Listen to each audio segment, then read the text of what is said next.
ඔගොල්ලෝ හැමදාම කන ෆෑන් කේක් එක වෙනුවට ඉතාමත් ගුණදායක ඒ වගේ ඉතාමත් රසවත්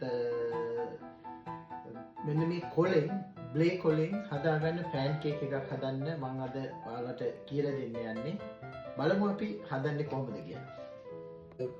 කොළ 6ක් ගන්නවා මේ බ්ලේ එකේ. ඊට පස්සේ පැසිල් ගන්නවා බිත්තර 4ක්, ඔනියන් ගෙඩි 2ක්, සුදු ලුණු බික් 4ක්, ලිවර් පැකට් එකක්, පිටි ග්‍රෑම් 100යි, කිරි මිලිලීටර් 100යි. මුලින්ම අපි බ්ලේ එකේ කොළ පාට කොටස විතරක් මෙන්න මේ විදිහට කපලා වෙන් කරගන්නවා.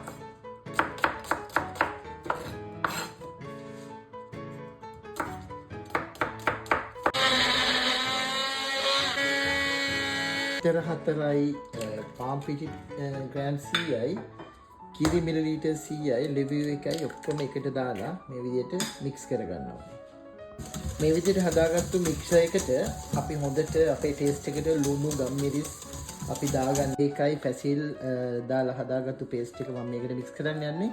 ලංකාවේ අයට මේකට පුළුවන් ආදේශකයක් විදිහට නිවිති දාන්න පුළුවන්. ඒ වගේම Tamanට අවශ්‍ය ගුණ එකට මික්ස් කරලා හොඳට අපි පැයක් විතර ෆ්‍රිජ් එකේ තියලා තියන්න ඕනේ. මේක ගින්දරේ මේ විදිහට මම සර්කල් එකක් යූස් කරා. ඔයගොල්ලෝට සර්කල් එකක් නැත්තම් නිකම්ම දාන්නත් පුළුවන්. අඩු ගින්දරේ අපි මෙන්න මේ විදිහට කුක් කරගන්න විදිය බලමු.